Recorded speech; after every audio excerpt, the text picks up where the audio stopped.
আসসালামু আলাইকুম রহমতুল্লাহি ওবারাকাতু।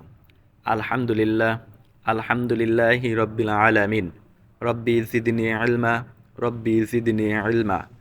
রব্বি ইশরাহ লি সাদরি ওয়া ইয়াসসির লি আমরি ওয়াহলুল উকদাতাম মিন লিসানি ইয়াফকাহু কওলি। Welcome to my channel Ruhul Quran Academy BD. সম্মানিত দিনী ভাই ও বোনেরা, রুহুল কোরআন একাডেমি বিডি চ্যানেলের পক্ষ থেকে আপনাকে জানাই আন্তরিক শুভেচ্ছা ও অভিনন্দন। We are learning Arabic grammar with the help of English grammar. আমরা শিখছি ইংলিশ গ্রামারের সাহায্যে আরবি গ্রামার। সম্মানিত দিনী ভাই ও বোনেরা, আমরা আজকে শিখব 1 নং বাবের 1 নং গ্রুপের উদাহরণ, যেটা হলো বাবুন নাসার।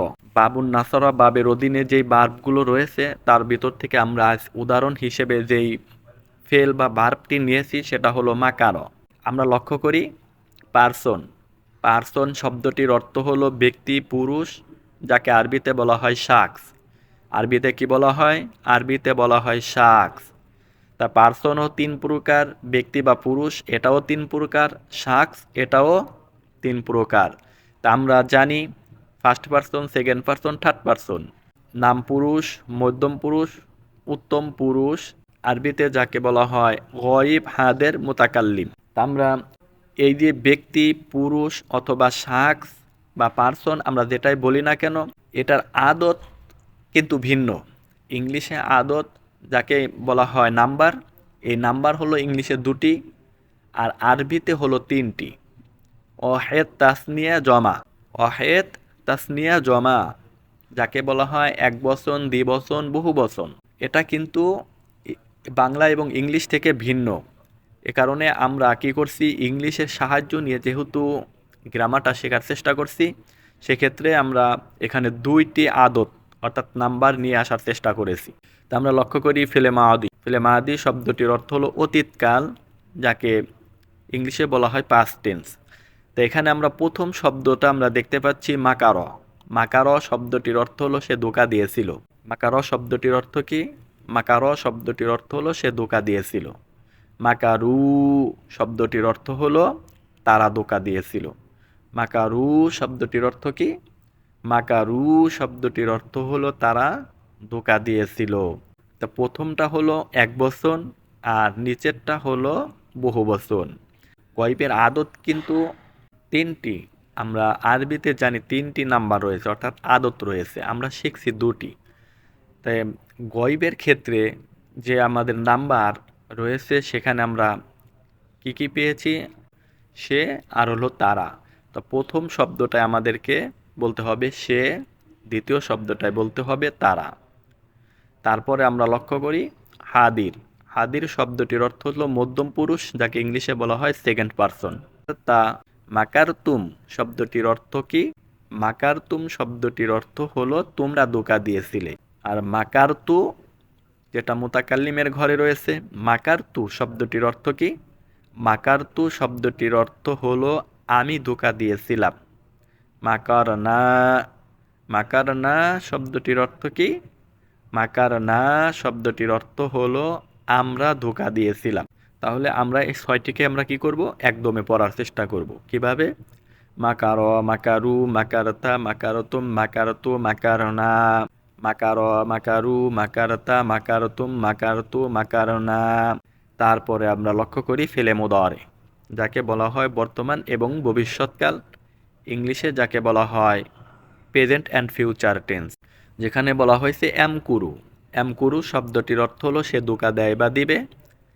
এমকুরুনা, এমকুরুনা শব্দটির অর্থ হলো তারা ধোঁকা দেয় বা দিবে। আর এটা হলো বর্তমান এবং ভবিষ্যৎকাল। এটা আমরা চিনব কি করে? এটা চিনব শব্দের শুরুর পরিবর্তন দেখে। আমরা কিন্তু বলেছি ইতিপূর্বে যে ফেলে মাদি আমরা চিনব শব্দের শেষের পরিবর্তন দেখে, আর ফেলে মুদরে চিনব আমরা শব্দের শুরুর পরিবর্তন দেখে। আর শব্দের শেষে যদি ওয়াও আলিফ অথবা ওয়াও নুন আমরা দেখতে পাই, তাহলে সেটাকে আমরা বহু বচন হিসেবে ধরে নিব।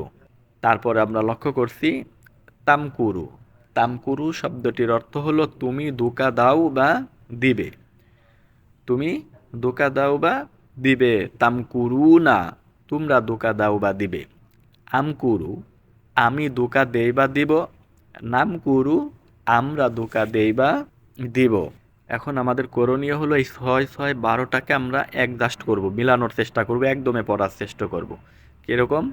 মাকার, মাকারু, মাকারতা, মাকারতুম, মাকারতু, মাকারনা, এমকুরু না, তামকুরু না, আমকুরু নামকুরু। তারপরে আমরা লক্ষ্য করি ফেলে নাফি। এটার নাম কি? নাফি ফেলে মুদরে। এই শব্দটার নাম কি? নাফি ফেলে মুদরে, যাকে বলা হয় নেগেটিভ, বাংলায় যাকে বলা হয় না সূচক ক্রিয়া। তো ফেলে মুদরের শুরুতে যদি আমরা একটি ফেলে নাফি যুক্ত করে দেই তাহলেই কিন্তু নাফি গঠন হয়ে যায়। একই, শুধুমাত্র শব্দের শুরুতে একটা লায়ে নাফি যুক্ত করে দিতে হবে। আমরা লক্ষ্য করি লায়াম কুরু শব্দটির অর্থ হলো সে ধোঁকা দেয় না বা দিবে না। লায়াম কুরু শব্দটির অর্থ কি? লায়াম কুরু শব্দটির অর্থ হলো সে ধোঁকা দেয় না বা দিবে না। লায়াম কুরু না শব্দটির অর্থ হলো তারা ধোঁকা দেয় না বা ধোঁকা দিবে না। তারপরে আমরা লক্ষ্য করি লা আম কুরু। লা আম কুরু শব্দটির অর্থ হলো আমি ধোঁকা দেই না বা দিব না। লা নাম কুরু। লা নাম কুরু শব্দটির অর্থ কি? লা নাম কুরু শব্দটির অর্থ হলো আমরা ধোঁকা দেই না বা দিব না। তো সম্মানিত দিনী দর্শক, এই যে ফেলে নাফি, এটা কি করে? এটা একটা মানুষের অন্তরের কথা খবর দেওয়া হয়। এটাকে কি করা হয়? এই শব্দটা খবর দেয়, ইনফরমেশন দেয়, তথ্য দিয়ে থাকে। অর্থাৎ আমার অন্তরের তথ্য দেওয়া হচ্ছে। পবিত্র কুরআনুল কারীম যখন নাজিল করা হয়েছে তখন ওই জামানার যারা কাফের মুশরিক ছিল তাদের অন্তরের কথা নবী করিম সাল্লাল্লাহু আলাইহি ওয়াসাল্লামকে এই শব্দের মাধ্যমে কি করা হয়েছে? তাদের অন্তরের কথা জানানো হয়েছে যে তারা এটা করে না এবং করবেও না। কিন্তু এখানে আমাদেরকে লক্ষ্য রাখতে হবে কি, নাফি এবং নাহি এ দুটা কিন্তু ভিন্ন জিনিস। নাফি এটা হলো তথ্য দেয়, আর নাহি এটা হলো নিষেধ করে, বিরত থাকার জন্য নিষেধ করা হয়। আর নাফি এটা আমাদের অন্তরের তথ্য দিয়ে থাকে। তা আমরা লক্ষ্য করি আমর। আমর শব্দটির অর্থ হলো আদেশ, যাকে বলা হয় অর্ডার বা ইম্পারেটিভ সেন্টেন্স। আদেশে কি বলা হয়েছে? উমকুর। উমকুর শব্দটির অর্থ কি? উমকুর শব্দটির অর্থ হলো তুমি ধোঁকা দাও।